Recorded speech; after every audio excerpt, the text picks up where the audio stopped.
new building here at the Apartheid Museum. It's an evening of celebrating the life of advocate George Bizos on the eve of his 90th birthday. My name is Christopher.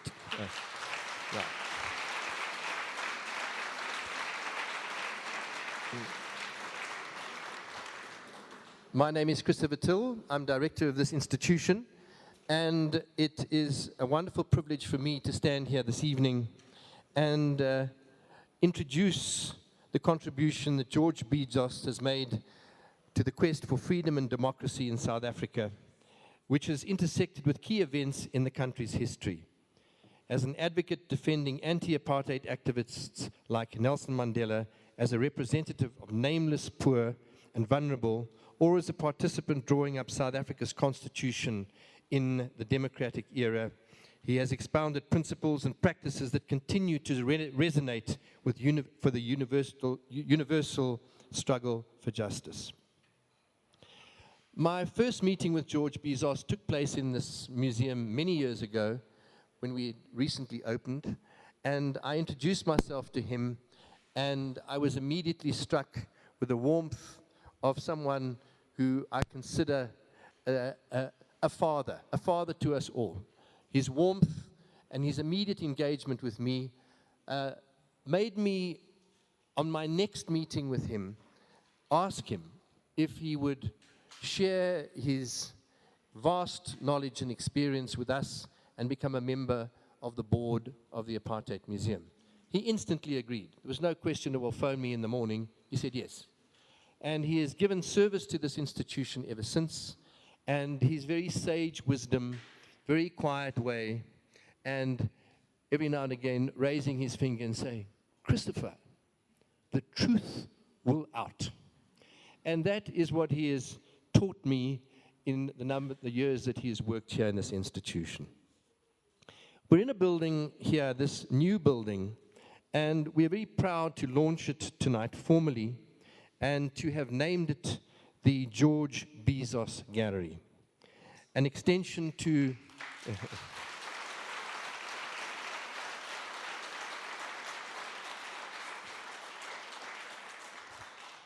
this is an extension to the building which houses the Apartheid Museum.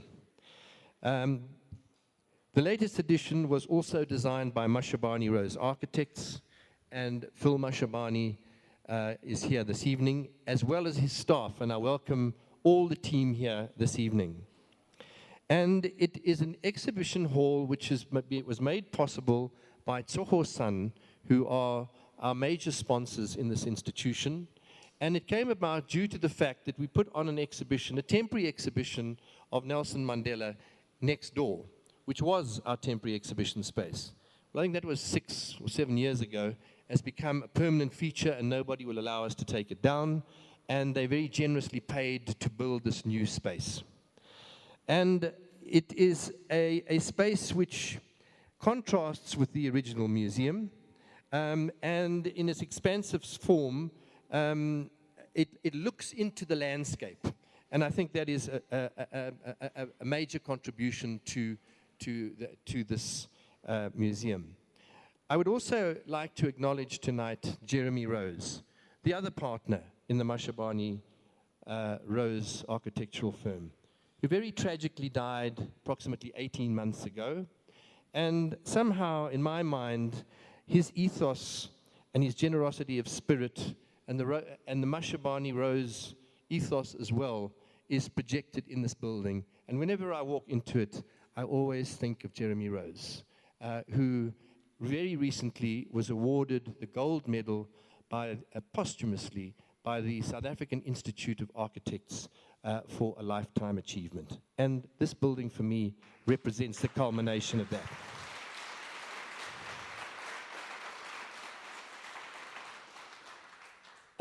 You can see around you, in this space, in this new exhibition space, an exhibition on the life and times of George Bizos, Odyssey to Freedom. Take a moment to view this beautiful exhibition, as well as all the 20 meters of the dramatic timeline behind you, chronicling the life and times of George Bizos. And the sea that you see beneath it and the boat that you see underneath it is a metaphor for that epic journey which stretches along that entire wall. I want to thank our exhibition and education team who worked extremely hard on this exhibition, as they always do. I'm always very grateful to all of them. And if I start by naming one or two, I'm bound to miss some, and I don't want to get back into trouble. So all of you, you can raise your hands, and thank you very much to all of you.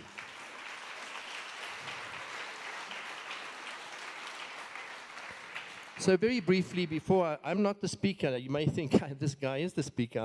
However, there's a couple of more words before I pass on to our main speakers tonight. Tonight we're also launching George Bizos' memoir about his lifetime friendship with Nelson Mandela, entitled 65 Years of Friendship. These two country boys found each other while pursuing a career in law at the Wits University in the late 1940s. Nelson Mandela suffered racism at the university, in legal circles, and in broader society. Bizos tried to mitigate the effect of this oppression. From the mid-1950s, Bizos and others assisted Mandela and Tambo in their practice, particularly during the treason trial, but it was during the Rivonia trial that their friendship was tested. And after much argument, Mandela agreed to insert, "if needs be," into his speech from the dock, to qualify the statement that he was prepared to die for a democratic society. Over the next 27 years, George Bizos visited Nelson Mandela on Robben Island, and later in Pollsmoor and Victoria Verster prisons. He was a source of news from the outside world, and Mandela's connection to his family, who he entrusted to Bizos' care. George also defended Winnie Mandela 20 times over 35 years. After Mandela's release, he and George spent many hours discussing the shape of a new South Africa. George Bizos turned down Mandela's office of a position in government or a judicial appointment in favor of continuing to work as an advocate. It was a proud moment for Bizos when he accompanied Nelson Mandela on a visit to Greece in 2002. Here they renewed their discussions of the classics and their contemporary relevance. On one occasion, towards the end of his life, during one of Bizos' many visits, Mandela called for his boots. When asked what he needed them for, he said, "George is here. He will take me to Qunu." But with those short words, I would now like to introduce you to our chairman, Dr. John Carney, who again has been a friend and colleague of mine over many, many years, and we've walked a long journey, and over the last 17 years, can you believe it, we have worked together as he is my chairman at the Apartheid Museum. Dr. Carney.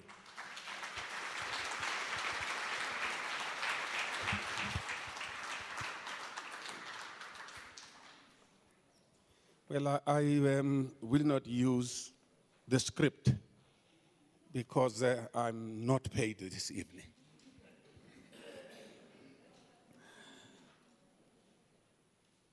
The other day, I came to the meeting, and I was 70 years old, and I was so proud that I'm 70 years old. And at the meeting, I leaned over to George and I said, "George, I'm 70 years old today."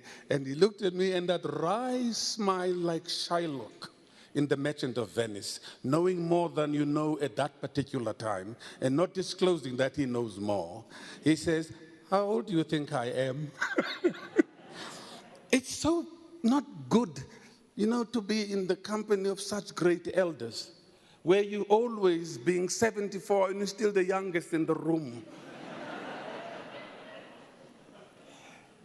The Apartheid Museum was the birth child of a few men and women when we discussed how will we remember the past.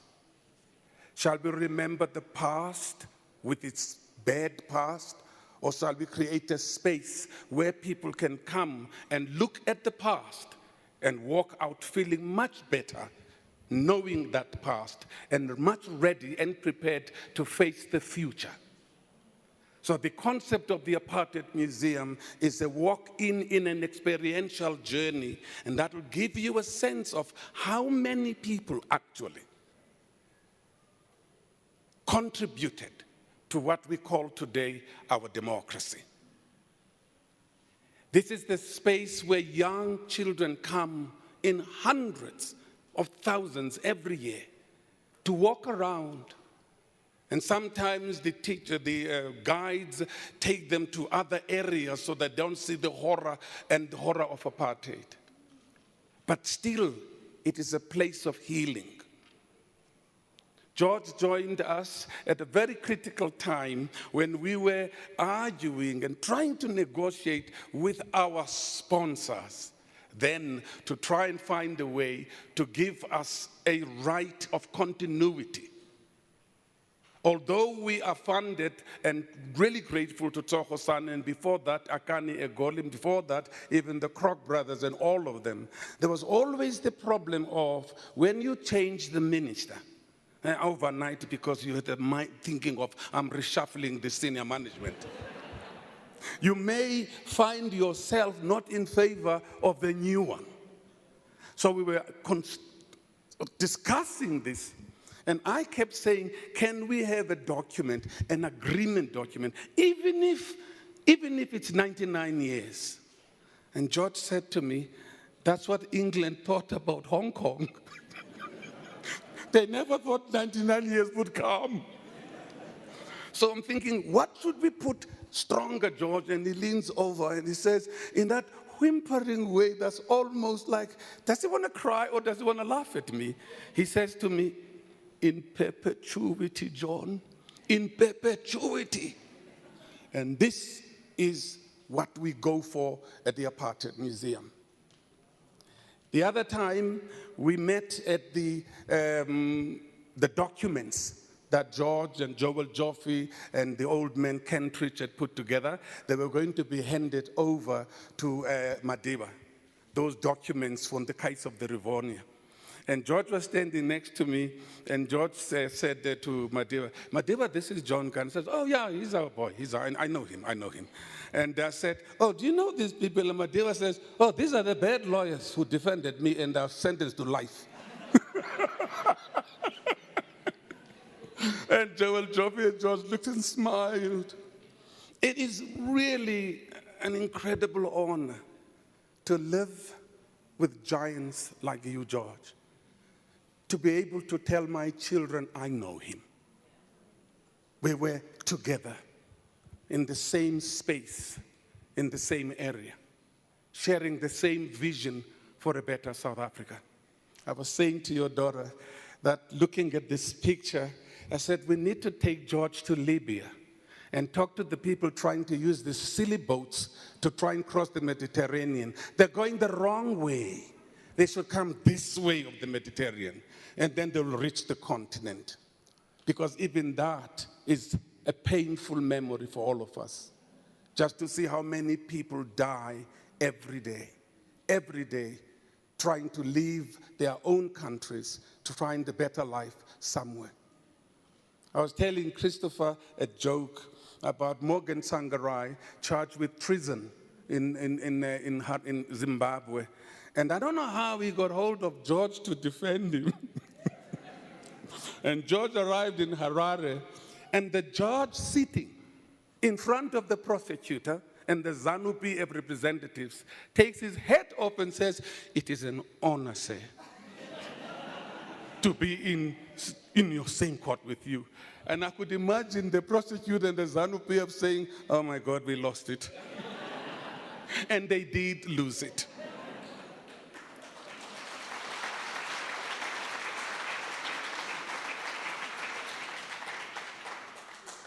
Every time when I'm writing a play, and I want to understand about the past and the time I'm writing at, I come to George and I say, George, could you tell me about this position or legal interpretation?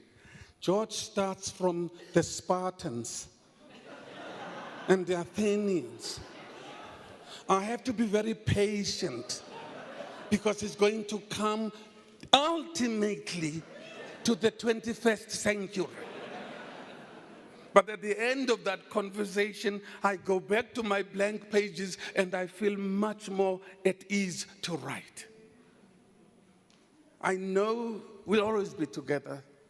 I promised that I will attend the 90th, and I want to promise the family and you that I'm the speaker at your 100th birthday.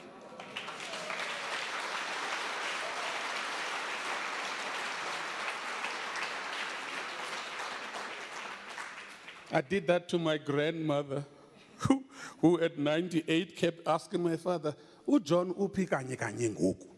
And my father said, he's in London, he's coming back in 3 months' time. He says, "Oh no, I can't wait." No, I can't wait. And she made a silent exit. Therefore, it's a great honor for us to have this space as the George Bizos Gallery. It is another feather on the cap of the people who work here, the board and our funders. It is again another feather on the cap of the people of this country and this beautiful country. This beautiful country. I was 51 years old when I voted. I walk around with 51 years nightmare of that past. And every time I wake up, I look at the television and I hear what's going on. I ask myself, is it back to the struggle again? I don't know how you feel, George. Sometimes I want to say, please don't switch on the telly on when George is at home. He can't see what we're doing to this beautiful country. But you must see, because when the time comes when you're 101, you can tell the ancestors that I think they're on the right track now. And hope so. Soon, Tokasneke, a great another gentleman around us here, Utichang Sineka, our Deputy Chief Justice. I watch television and I watch this opera, sad, macabre. And sometimes I'm thinking you're asking questions because they are legal, because you are the sitting judge. And sometimes I look at your eyes and I want to weep with you. How do we get to this point all the time? How come we've given our capacity to think, to feel, to care until this happens, until something happens? But that's not the day for that. This is a day to celebrate your life, your work, and your association with this great institution called South Africa. Thank you. Thank you, Big J.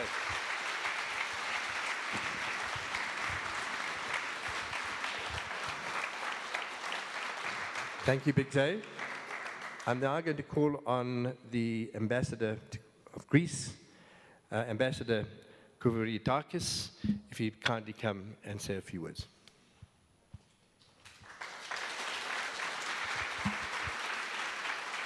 Good evening, everybody. Thank you for being present here in this event.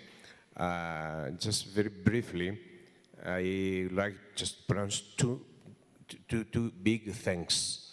First to you, Uncle George, for what you have done in your life as a defensor of civil rights, liberties, freedom, democracy, as a staunch defensor of the fighters of anti-apartheid.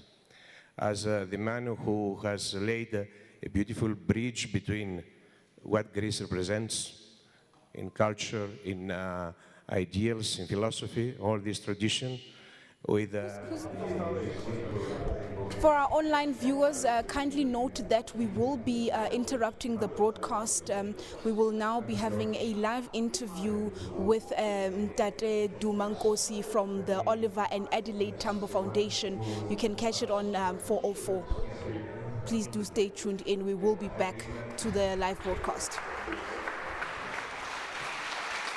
This tradition, this combatant spirit will live on with the next generations. Second big thank should go to all of you that you have organized this event, because this event is not the well-deserved recognition, acknowledgement, and honor to the personality and to the life and the achievements of the life of George Bizos. Is the one that helps keeping alive the legacy that has been created by his efforts and by all those people who have surrounded him, who were along with him, and that he had the honor to defend during this life. Many thanks for both, and I wish and I hope that the legacy that has been created will be kept alive by the next generation, so that this nation, and not only this nation, the whole world, because you are a citizen of the world, of the world, as the president of the Greek Republic I am revealing the secret, is sending a message for your 90th anniversary. I'm not going to read that on this occasion. On another occasion, has said, so that all this legacy stays alive, because we need this to keep alive this tradition, this legacy, this spirit and combatants for the future. The world is quite unstable, and we need some personalities, some enlightened personalities to open the way, to shed the light, to guide us for something better, that we have the expectancy for something better in the future. Thank you very much again. Thank you, Ambassador. I can't resist asking that the Honourable Deputy President of our judiciary at a particular moment, Judge President Dikgang Moseneke, to come and say a few words. He said he would, so please do. Please do. Deputy Judge President Moseneke, you've got to say a few words.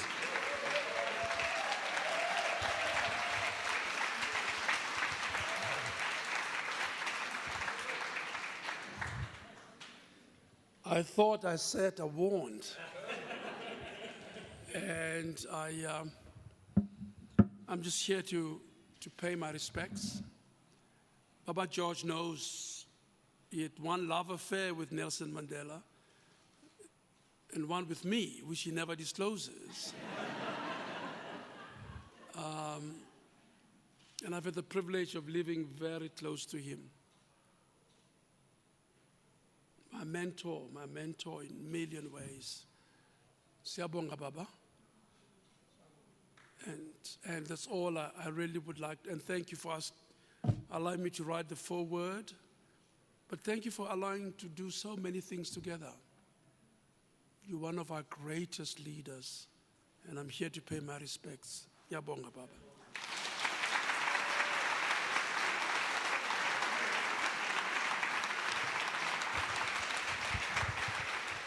Right, the next up is Dr. Enoch Duma. Is he here?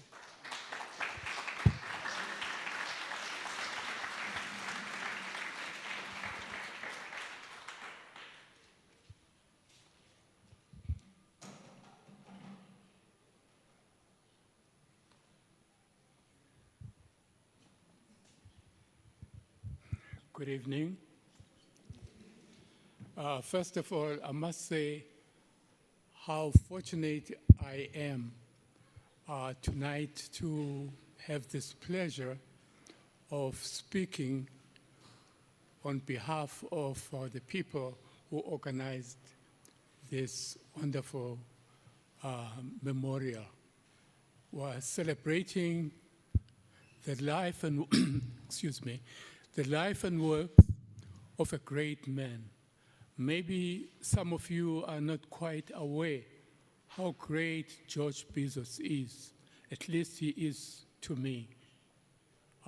If I were to begin telling the story of what he means to me, it will take the whole week, and I bet it won't be a lousy story. When I was arrested by the security police, I was placed in a very awkward position. some of the people I've been working with, I still wanted to defend them because of what they meant to me.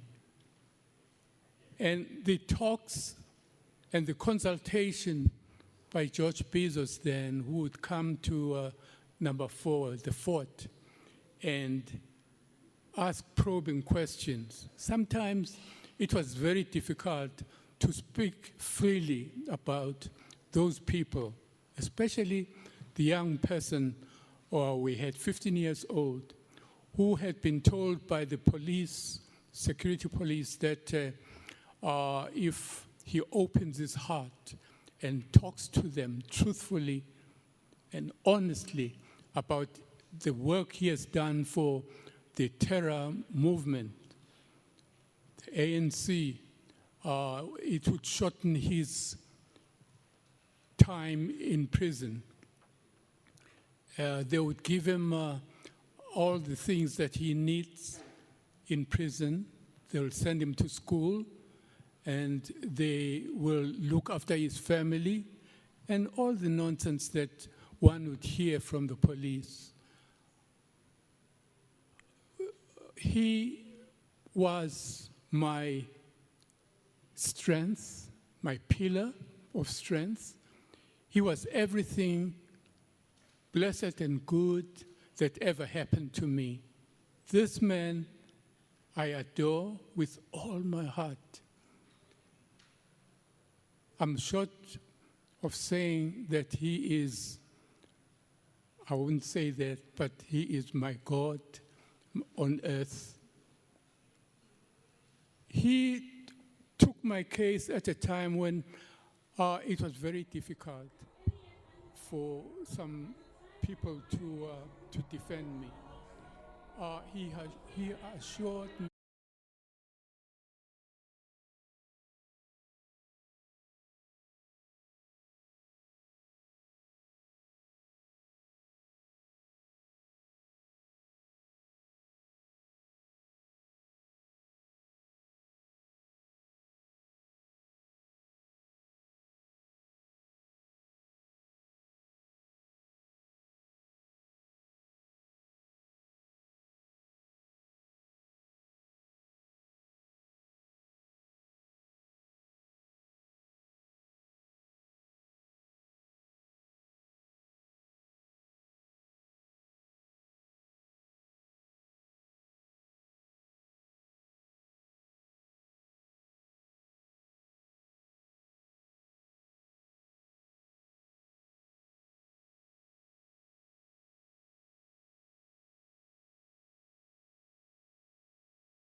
you, George.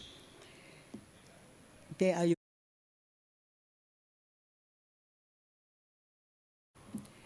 The museum and the books allow an exploration of the events of history from a particular perspective, a legal perspective and a human perspective, allowing us to look at these events through the eyes of someone who lived and breathed as part of our history.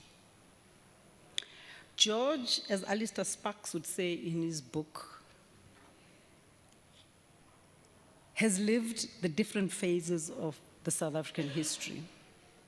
The phase, as it were, of colonization and the brutal system of apartheid, where the most systematic process, legal and otherwise, of dispossession of a people was created. The legal structures of a discriminatory framework. You lived through that oppression, but you also lived through its peaceful resolution.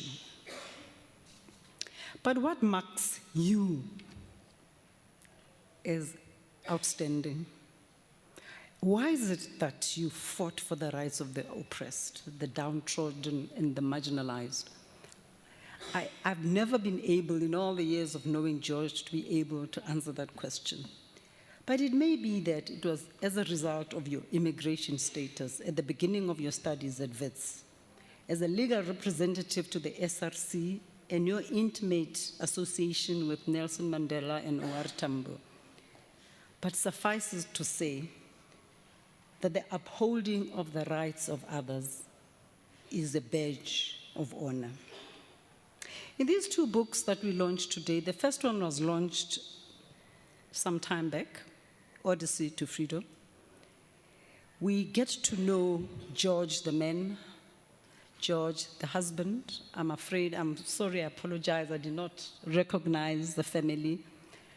I can tell you, if you want to pay me, I will tell you all the stories that your father told about you guys, time and again. His boys, their wives, the children, and the great-grandchildren. These books, in a sense, tell us about this man.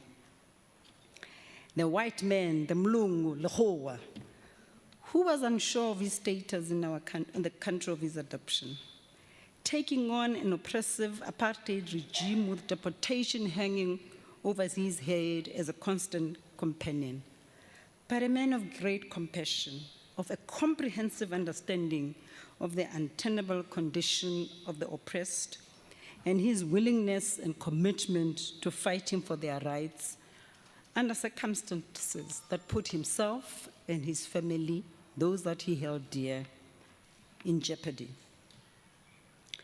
George is known in most circles as the friend to Madiba, but he was more than a lawyer. He will regale you about the cases that he used to defend. From entering the cases, for instance, from entering through the wrong door, to not having a dom pass, to sitting on the wrong bench. If we know, some of us knew Ndate Piche, who was my godfather. His case went on appeal. All that he did was to refuse to sit at a desk that the magistrate had designated him to sit at, the desk that was designated for people of color. But these books also tell us about the friendship of Mandela, of Madiba, of Tata.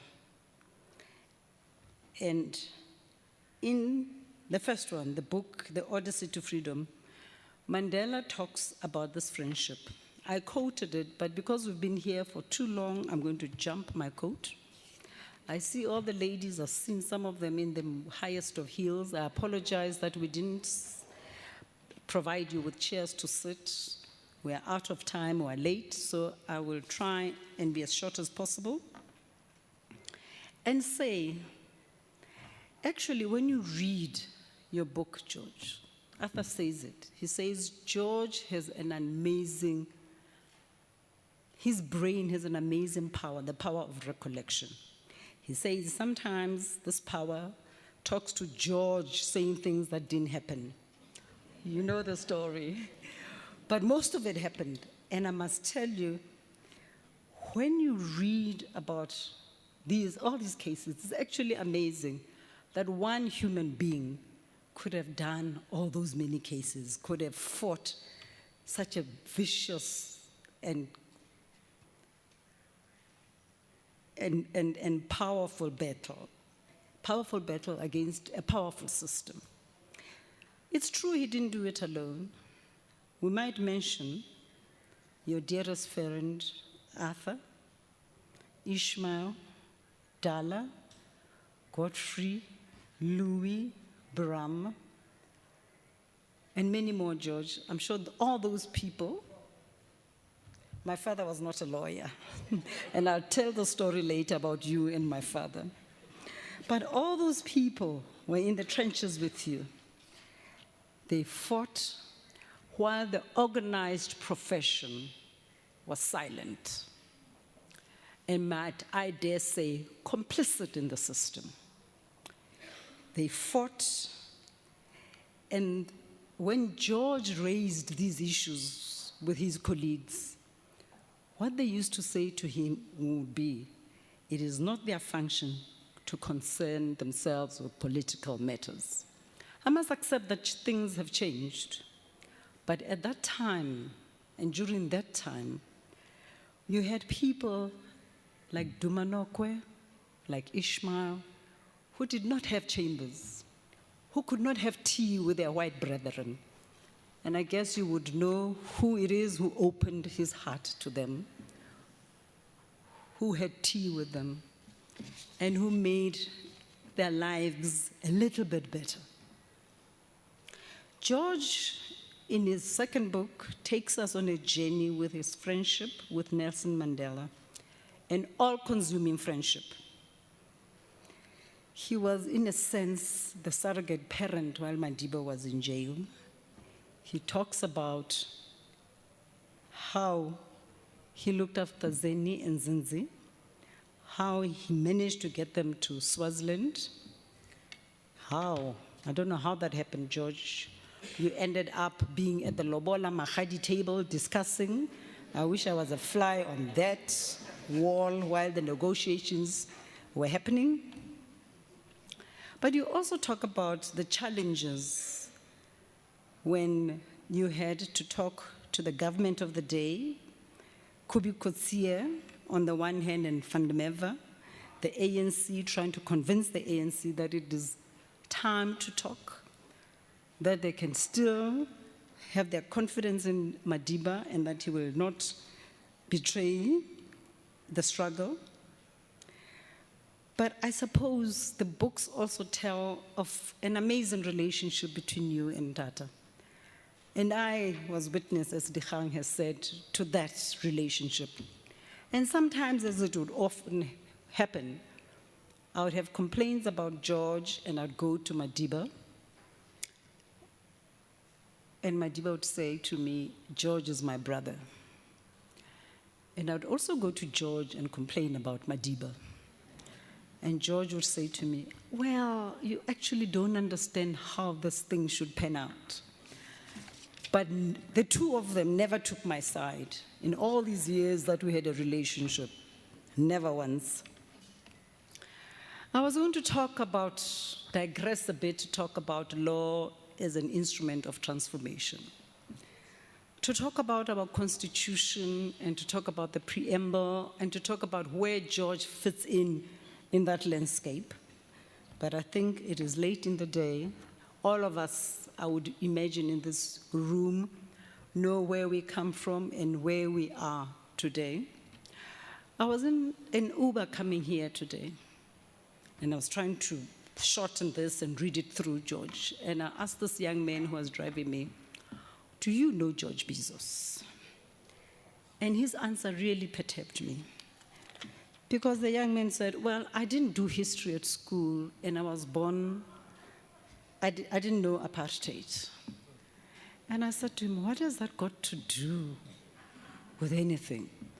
Don't you think you should know your history? Don't you think you should know how we fought, what we did? And I said to him, please go and ask your mother and your father and go and read up. A people that doesn't know where they have been, where the sacrifices that were made, what sacrifices were made, is a doomed nation, doomed to repeat their mistakes. I will not talk about where we are.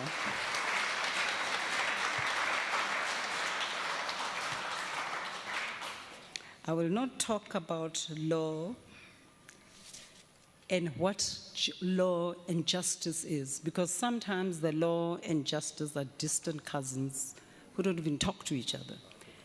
And we knew through the apartheid era that justice and law were not on speaking terms.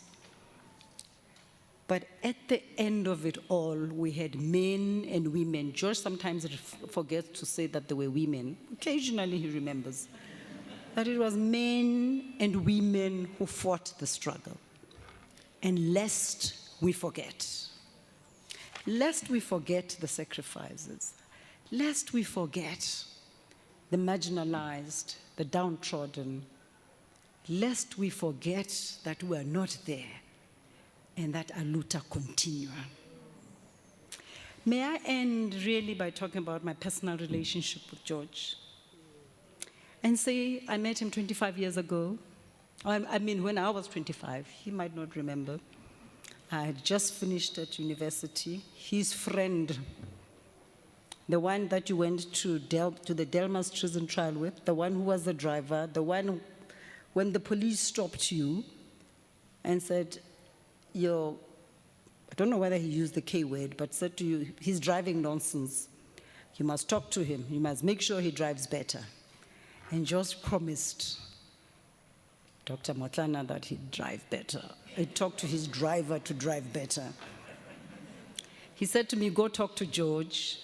And George wanted me to come and join the bar.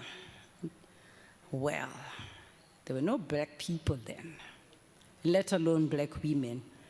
And the notion just terrified me, and then I didn't do it. But after many years, I did come to the bar. I phoned George and I said, I'm ready. He organized that I have Karatip as my pupil master. And I thank you for all of this, George. Today, we have lots of black people, lots of black members at the bar. In fact, today they are at an AGM, the bar's AGM.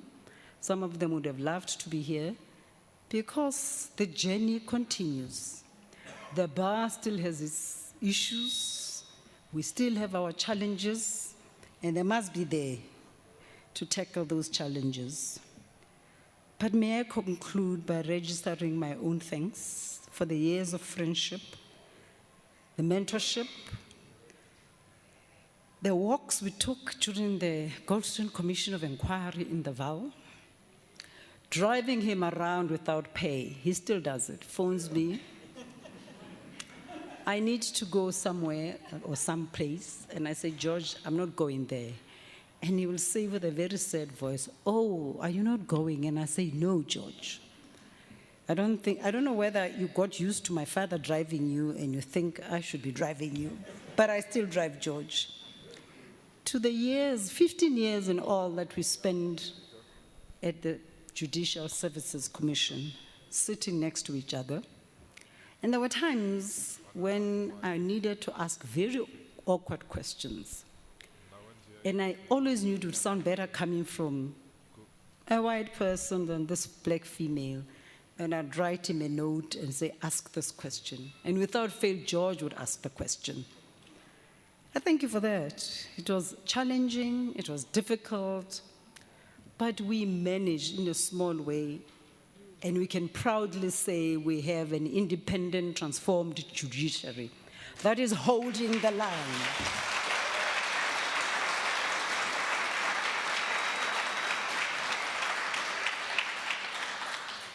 South Africa, thanks to George, our country is going through a very difficult phase. I don't read the papers anymore, I don't watch TV, it's just too depressing.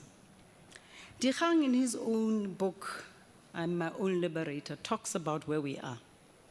The inequality in our society, youth unemployment, corruption, and all those challenges. And we need to grapple with these challenges. And I believe you're still in the trenches, George, and I believe some of us who are lawyers here must continue to be in those trenches. Because if we do not, I think we're in trouble. But at the same time, we're tenacious people, we're hopeful, we're resilient, and I seriously believe that justice and equality will prevail, and that George will continue to be in the trenches. Long live.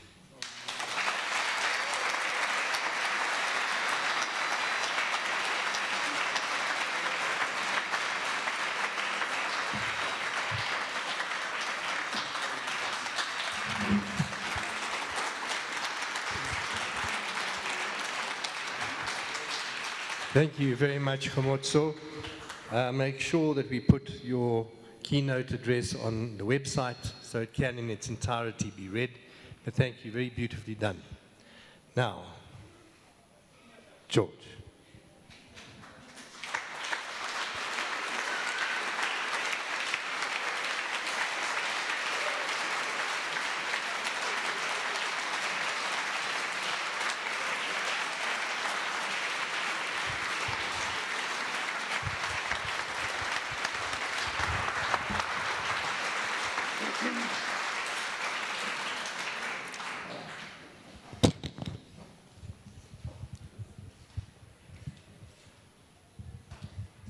I'm about to be 90 years of age. My three sons, their wives, my grandchildren give me a lot of advice of what I should do and what I should not do. For instance, they said I must be very brief. And it reminded me of what happened almost 20 years ago when I was 70. The Legal Resources Center gave me a party. Arthur Chaskelson was the head. And when the Master of Ceremonies said, after speeches were made about me, George will briefly address you. My good friend, Arthur Chaskelson, from our student days, interrupted him and said, to say that George will be brief is a contradiction in terms. I have lived up to it. Miriam Wilden, who helped me put the book, the last book, together, and my sons, two of whom are here, one who is overseas, have told me that I must be brief. And they even actually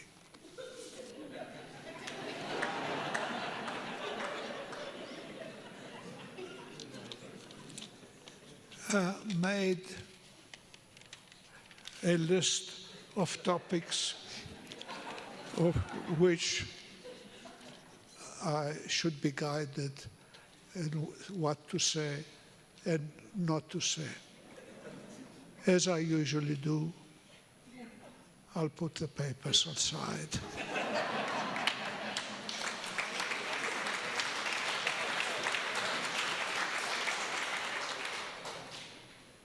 I am absolutely amazed with members of our board and the people that are working have gone to the trouble that they have in seeing what I did during my life, what members of my family, my wedding photograph, the boat that we escaped from Nazi Germany's occupation of Greece. I want to thank and congratulate the people who have put up this historical material, and I hope that the people that come to this museum will feel a little better about what lawyers may be able to do. And I may serve as an example of some of the young people who encouraged me no end at the Legal Resources Center. I am computer illiterate. We have about 30 young people who come to me and they have a problem. I am suffering from nominal aphasia. I forget names. I don't remember what was the name of the judge that gave a wonderful judgment to be followed today. And I tell the young people, well, you know, this was the issue, and they make a note. They leave my office. 5 minutes later, they come with the judgment. Full, here you are. Thank you very much. We will go and study it, and we'll try and do the best that we can to pull people that the Legal Resources Center acts for without asking for money. And I am surprised that they went to the trouble of getting so much about my life, some of which I had forgotten. But to show me swimming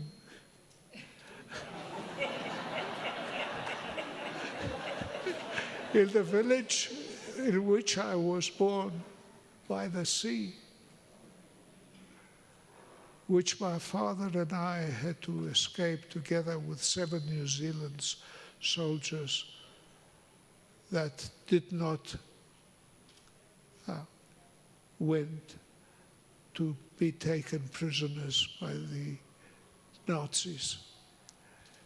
But my father took the initiative to get them out of occupied Greece. And I insisted of going with my father. You know why? I had passed the primary school of the village, and I went to the capital of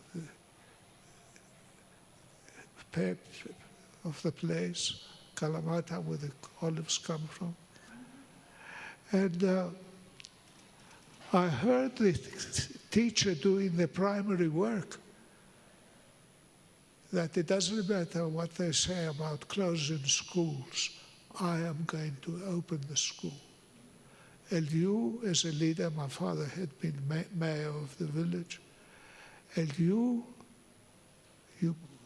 should set an example and send your son back to the primary school. And when my father said he is leaving with the 7 New Zealanders, I threatened to swim behind the boat. And if they didn't take me on, I was prepared to drown. My father was quite smart.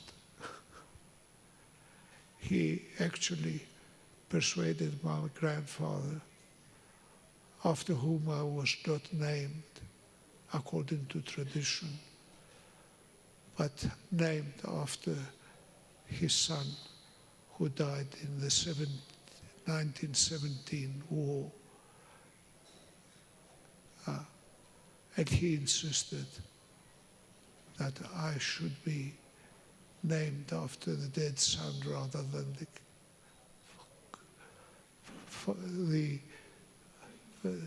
the grandfather, which was the tradition. And we came to South Africa.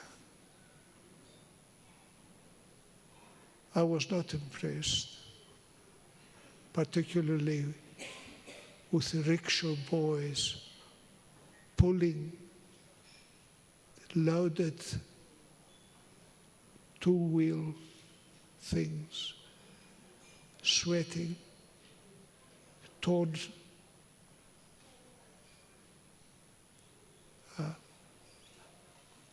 shirts, short trousers, no shoes. And we came on the Ile-de-France, the biggest ship in the world, together with others. And I thought, as I looked down, that it may be that we came to the wrong country. The 145 refugees from Egypt, where we landed, we began to go to Crete, but didn't know that Crete was busy falling to the Nazis. But we came. I didn't go to school for 3.5 years. There was a picture of what you saw about the Greek farmer that left Greece with New Zealand soldiers. And what happened was the Sunday Times published the article with my father's and my signature. And a woman came in the shop that I was working at, didn't go to school, couldn't speak English. And she looked at me in the shop that I was working, looked at me again. Are you the boy whose picture was in the newspaper with his father? Yes, I am. What school do you go to? I don't go to school. What? She said. She turned to the boss of the shop that I was working for in Jeppe and asked, how dare you have a boy working? My name is Cecilia Feinstein. I am a teacher. It was a Friday afternoon. I am coming on Monday morning. Make sure that he is wearing his best, and I'm taking him to my school. And make sure that you buy him a uniform. And that actually changed my life. I must be brief. My experience showed me what was going on in South Africa. I felt badly about the employees, black employees in the shop, and the black employees walking the streets. And I think that that was the beginning of my tendency to do the things that you so generously have given me this honor, for which I thank all of you for it. Thank you very much for the people who put the things up, the board that made a decision, and I hope sooner or later to retire. But we have a problem with the legal resources. We just had a very good win together with other colleagues in relation to the Timor matter. There are 65.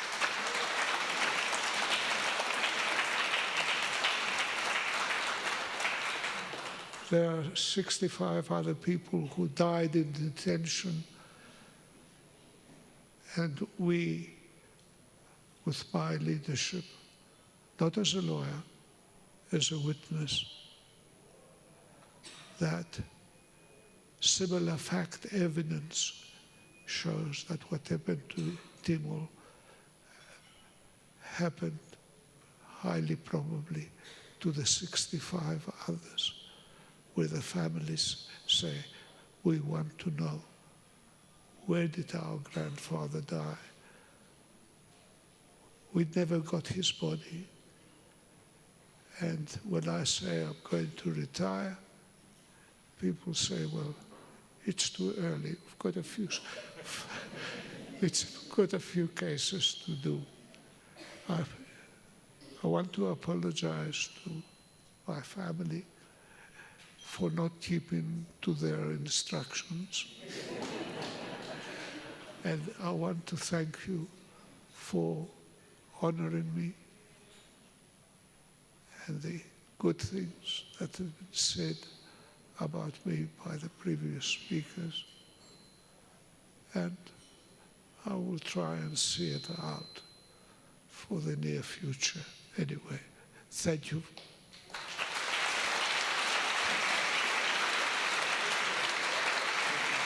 Thank you very much.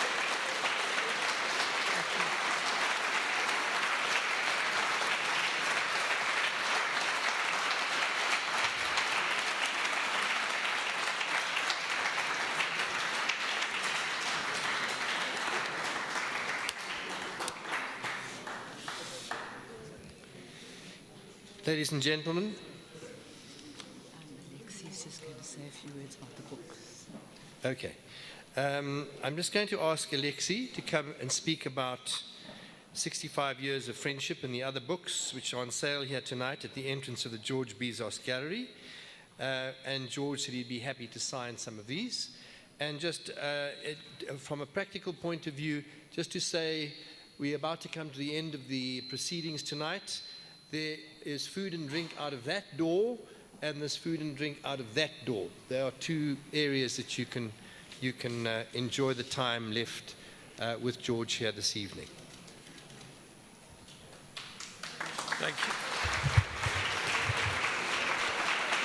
Thank you. I've been asked to say some thank yous, but before I say the thank yous, I need to make one correction because a previous speaker spoke about 2 books. There are actually 3 books. The first book was No One to Blame, which was the litany of what happened at the end of many inquests, where the magistrate, after a lot of evidence to the contrary, would say no one to blame. So that was the first book. The second book was the autobiography, which I can report the publisher pushed our father to speak a little bit about himself because it was all about the journey with his clients and friends, and every few chapters put one page of what was happening in his more personal life. And the third book, which is, I think, hit the bookshelves last week, and this is where the thank you has to come, which I was asked to speak because contrary to the instruction given. One person who was a driving force in the getting together of this book is Miriam Weirden, who's here this evening but quite shy, who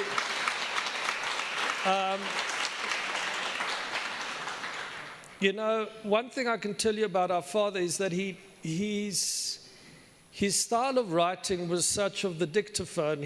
Whilst he's computer illiterate, he would use a dictaphone. And I remember from a kid, you know, when these dictaphones used to go around speaking sentences, stop, new paragraph, and someone at the office would type it out.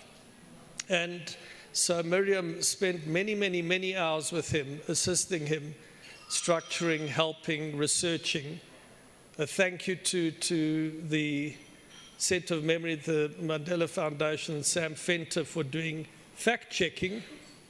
And lest we say that our father actually speaks untruths in this issue around his friends saying that, Arthur Chaskelson saying that he has such a good memory that he remembers things that didn't even happen. It really needs to be put into context. And the context actually where he said that was where our father was praising him, Arthur Chaskelson, for things that he did and which Arthur didn't want revealed. And so that was his contribution. So again, a big thank you to Miriam. Thank you, Miriam.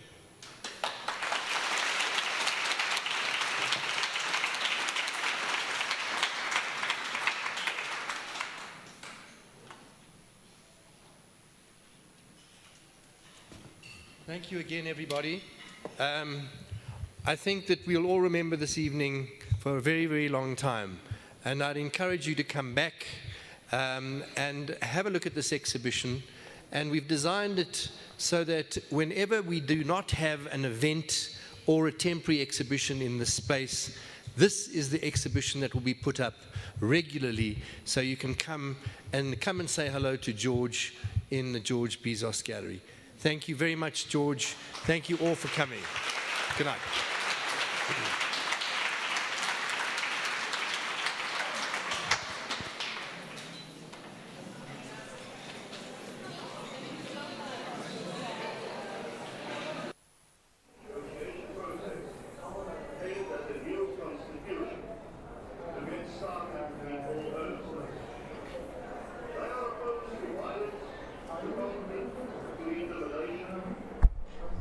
Are you talking to me?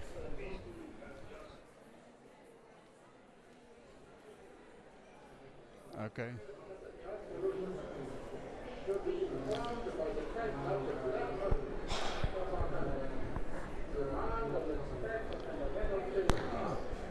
I can't leave here, Hini.